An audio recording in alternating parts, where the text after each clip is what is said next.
जय माता संतोषी। आज हम सुनेंगे संतोषी माता की व्रत कथा। माता संतोषी का व्रत पूजन करने से धन, विवाह, संतान आदि भौतिक सुखों में वृद्धि होती है। यह व्रत शुक्ल पक्ष के प्रथम शुक्रवार से शुरू किया जाता है। संतोषी माता के व्रत की पूजन विधि। सुख सौभाग्य की कामना से माता संतोषी के 16 शुक्रवार तक व्रत किए जाने का विधान है। सूर्योदय से पहले उठकर घर की सफाई इत्यादि पूर्ण कर ले। स्नान आदि के पश्चात घर में किसी सुंदर व पवित्र जगह पर माता संतोषी की प्रतिमा या चित्र स्थापित करें। माता संतोषी के सम्मुख एक कलश जल भरकर रखें। कलश के ऊपर एक कटोरा भरकर गुड़ व चना रखें। माता के समक्ष एक घी का दीपक जलाएं। माता को अक्षत, फूल, सुगंधित गंध, नारियल, लाल वस्त्र या चुनरी अर्पित करें। माँ संतोषी को गुड़ व चने का भोग लगाएं। संतोषी माता की जय बोलकर माता की कथा आरंभ करें। इस व्रत को करने वाला कथा कहते व सुनते समय हाथ में गुड़ और भुने हुए चने रखें। सुनने वाला प्रकट संतोषी माता की जय इस प्रकार जय जयकारा मुख से बोलते जावे।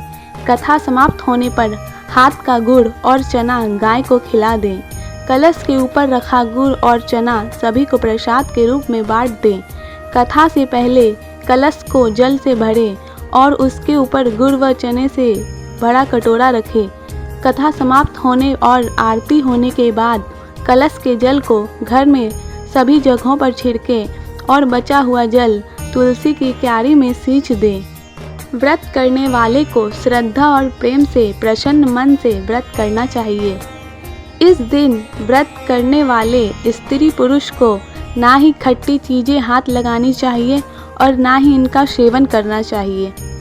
संतोषी माता की व्रत कथा। एक बुढ़िया थी जिसके 7 बेटे थे। उनमें से 6 कमाते थे और एक ना कमाने वाला था। वह बुढ़िया उन 6 को अच्छी रसोई बनाकर बड़े प्रेम से खिलाती थी, पर 7वें को बचा खुचा जूठन खिलाती थी। परंतु वह भोला भाला था, अतः मन में कुछ भी विचार नहीं करता था। एक दिन वह अपनी पत्नी से बोला, देखो मेरी माता को मुझसे कितना प्रेम है। उसने कहा कि वह तुमसे प्रेम नहीं करती है, तुम्हें सभी की जूठन खिलाती है, फिर भी तुम ऐसा कहते हो। चाहे तो तुम समय आने पर देख सकती हो। एक दिन बहुत बड़ा त्योहार आया। बुढ़िया ने 7 प्रकार के भोजन और चूरमे के लड्डू बनाए। 7वां लड़का यह बात जांचने के लिए सिर दुखने का बहाना करके पतला कपड़ा ओढ़कर सो गया और देखने लगा। माँ ने उनको बहुत अच्छे आसनों पर बिठाया और 7 प्रकार के भोजन और लड्डू परोसे। वह उन्हें बड़े प्रेम से खिला रही थी। जब वे 6 भाई खाकर उठ गए तो माँ ने उनकी थालियों से जूठन इकट्ठी की और उनसे एक लड्डू बनाया।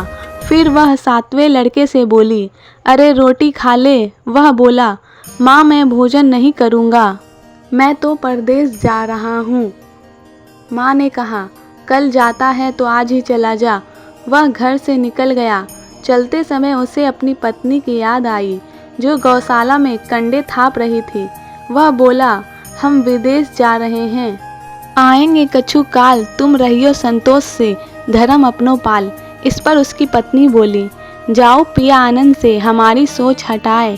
राम भरोसे हम रहें, ईश्वर तुम्हें सहाय। देहु निशानी आपनी, देख धरू मैं धीर, सुधी हमारी ना विसरियो, रखियो मन गंभीर। इस पर वह लड़का बोला, मेरे पास कुछ नहीं है, यह अंगूठी है सो ले, और मुझे भी अपनी कोई निशानी दे दे। वह बोली, मेरे पास क्या है, यह गोबर भरे हाथ हैं। और यह कहकर उसने उसकी पीठ पर गोबर भरे हाथ की थाप मार दी। वह लड़का चल दिया। ऐसा कहते हैं इसी कारण से विवाह में पत्नी पति की पीठ पर हाथ का छापा मारती है। चलते समय वह दूर देश में पहुंचा। वह एक व्यापारी की दुकान पर जाकर बोला, भाई मुझे नौकरी पर रख लो। व्यापारी को नौकर की ज़रूरत थी, अतः बोला, तनख्वाह काम देख कर देंगे, तुम रह जाओ। वह सवेरे 7 बजे से रात की 12 बजे तक नौकरी करने लगा। थोड़े ही दिनों में सारा लेन देन और हिसाब किताब करने लगा। सेठ के 7 से 9 नौकर चक्कर खाने लगे। सेठ से उसे 2-3 महीने ने आधा मुनाफे का हिस्सेदार बना दिया। 12 वर्ष में वह नामी सेठ बन गया और उनका मालिक उसके भरोसे काम छोड़कर कहीं बाहर चला गया। उधर उसकी औरत को सास और जेठानियाँ बड़े कष्ट देने लगी। वे उसे लकड़ी लेने जंगल में भेजती, भूसे की रोटी देती, फूटे नारियल में पानी देती। वह बड़े कष्ट से जीवन बिताती थी। एक दिन जब वह लकड़ी लेने जा रही थी तो रास्ते में उसने कई औरतों को व्रत करते देखा। वह पूछने लगी, बहनों, यह किसका व्रत है, कैसे करते हैं और इससे क्या फल मिलता है? तो एक स्त्री बोली, यह संतोषी माता का व्रत है। इसके करने से मनोवांछित फल मिलता है। इससे गरीबी, मन की चिंताएं, राज के मुकदमे, कलह, रोग नष्ट होते हैं और संतान, सुख, धन, प्रसन्नता, शांति, मनपसंद वर मिले व बाहर गए हुए पति के दर्शन होते हैं। उसने उसे व्रत करने की विधि बता दी। उसने रास्ते में सारी लकड़ियां बेच दी। वह गुड़ और चना ले लिया। उसने व्रत करने की तैयारी की। उसने सामने एक मंदिर देखा तो पूछने लगी, यह मंदिर किसका है? वह कहने लगे, यह संतोषी माता का मंदिर है। वह मंदिर में गई और माता के चरणों में लौटने लगी। वह दुखी होकर विनती करने लगी, माँ, मैं अज्ञानी हूँ, मैं बहुत दुखी हूँ, मैं तुम्हारी शरण में आई हूँ, मेरा दुख दूर करो माँ। माता को दया आ गई। एक शुक्रवार को उसके पति का पत्र आया और अगले शुक्रवार को पति का भेजा हुआ धन मिला। अब तो जेठ जेठानी और सास नाक सिकोड़ के कहने लगे, अब तो इसकी खातिर बढ़ेगी, यह बुलाने पर भी नहीं बोलेगी। वह बोली, पत्र और धन आवे तो सभी को अच्छा लगता है। उसकी आंखों में आंसू आ गए। वह मंदिर में गई और माता के चरणों में गिरकर बोली, हे माँ, मैंने तुमसे पैसे कब मांगा था? मुझे तो अपना सुहाग चाहिए। मैं तो अपने स्वामी के दर्शन और सेवा करने मांगती हूँ। तब माता ने प्रसन्न होकर कहा, जा बेटी, तेरा पति आएगा। वह बड़ी प्रसन्नता से घर गई और घर का काम काज करने लगी। उधर संतोषी माता ने उसके पति को स्वप्न में घर जाने और पत्नी की याद दिलाई। उसने कहा, माँ, मैं कैसे जाऊँ? परदेश की बात है, लेन देन का कोई हिसाब नहीं है। माँ ने कहा, मेरी बात मान, सवेरे नहा धोकर मेरा नाम लेकर घी का दीपक जलाकर दंडवत करके दुकान पर बैठना। देखते देखते सारा लेन देन साफ हो जाएगा, धन का ढेर लग जाएगा। सवेरे उसने अपने स्वप्न की बात सभी से कही तो सब दिल लगी उड़ाने लगे। वे कहने लगे कि कहीं सपने भी सत्य होते हैं। पर एक बूढ़े ने कहा, भाई, जैसे माता ने कहा है वैसे करने में क्या डर है? उसने नहा धोकर माता को दंडवत करके घी का दीपक जलाया और दुकान पर जाकर बैठ गया। थोड़ी ही देर में सारा लेन देन साफ हो गया, सारा माल बिक गया और धन का ढेर लग गया। वह प्रसन्न हुआ और घर के लिए गहने और सामान वगैरह खरीदने लगा। वह जल्दी ही घर को रवाना हो गया। उधर बेचारी पत्नी रोज लकड़ियां लेने जाती और रोज संतोषी माता की सेवा करती। उसने माता से पूछा, हे माँ, यह धूल कैसे उड़ रही है? माता ने कहा, तेरा पति आ रहा है, तू लकड़ियों के 3 बोझ बना ले। एक नदी के किनारे रख, एक यहाँ रख और तीसरा अपने सिर पर रख ले। तेरे पति के दिल में उस लकड़ी के गट्ठे को देखकर मोह पैदा होगा। जब वह यहाँ रुककर नाश्ता पानी करके घर जाएगा तब तू लकड़ियाँ उठाकर घर जाना और चौक के बीच में गट्ठा डालकर जोर जोर से 3 आवाज़ लगाना, सासू जी लकड़ियाँ का गट्ठा लाओ, भूसे की रोटी लाओ और नारियल की खोपड़ी में पानी दो।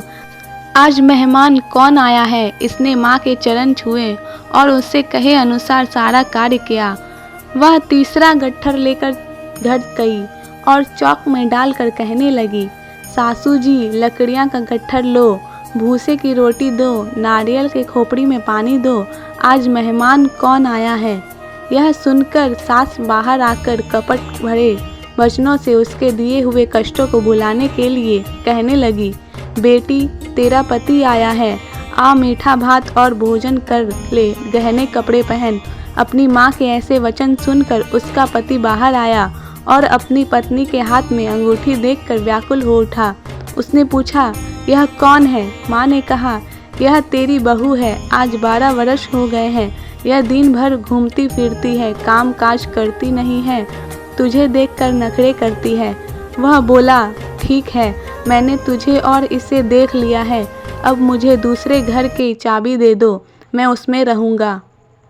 माँ ने कहा, ठीक है, जैसी तेरी मर्जी। और उसने चाबियों का गुच्छा पटक दिया। उसने अपना सामान तीसरी मंजिल के ऊपर के कमरे में रख दिया। एक ही दिन में वे राजा के समान ठाट बाट वाले बन गए। इतने में अगला शुक्रवार आया। बहू ने अपनी पति से कहा, मुझे संतोषी माता के व्रत का उद्यापन करना है। वह बोला, बहुत अच्छा, खुशी से करे। जल्दी ही उद्यापन की तैयारी करने लगी। उसने जेठ के लड़कों को जीमने के लिए कहा। उन्होंने मान लिया। पीछे से जिठानियों ने अपने बच्चे को सिखा दिया, तुम खटाई मांगना, जिससे उसका उद्यापन पूरा ना हो। लड़कों ने जीम कर खटाई मांगी। बहू कहने लगी, भाई, खटाई किसी को नहीं दी जाएगी, यह तो संतोषी माता का प्रसाद है। लड़के खड़े हो गए और बोले, पैसा लाओ। वह भोली कुछ ना समझ सकी उनका क्या भेद है। उसने पैसे दे दिए और वे इमली की खटाई मंगाकर खाने लगे। इस पर संतोषी माता ने उस पर रोष किया। राजा के दूत उसके पति को पकड़ कर ले गए।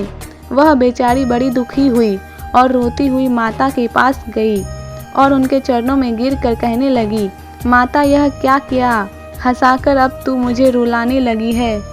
माता बोली, पुत्री, मुझे दुख है कि तुमने अभिमान करके मेरा व्रत तोड़ा है और इतनी जल्दी सब बातें भुला दी।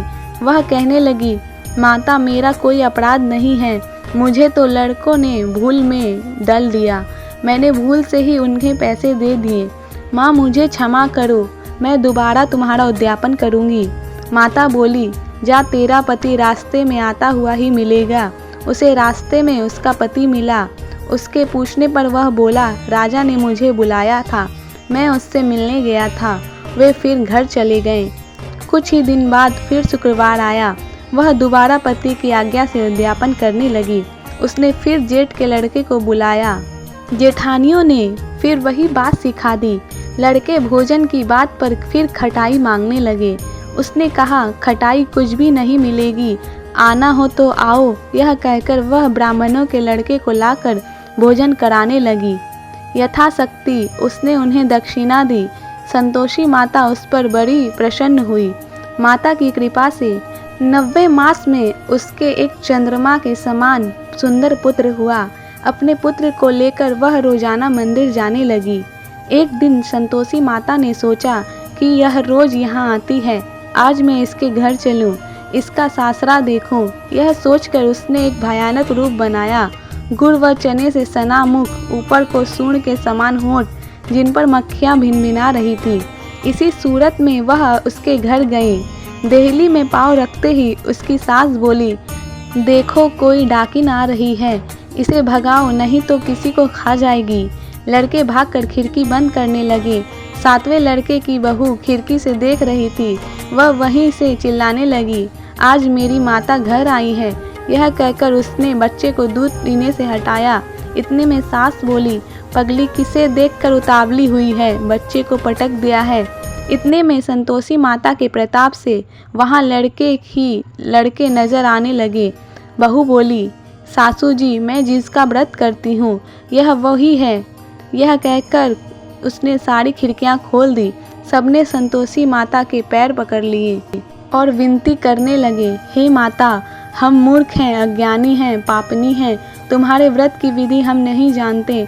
तुम्हारा व्रत भंग करके हमने बहुत बड़ा अपराध किया है। हे जगत माता, आप हमारा अपराध क्षमा करो। इस पर माता उन पर प्रसन्न हुई। बहू को जैसा फल दिया वैसा माता सबको दे।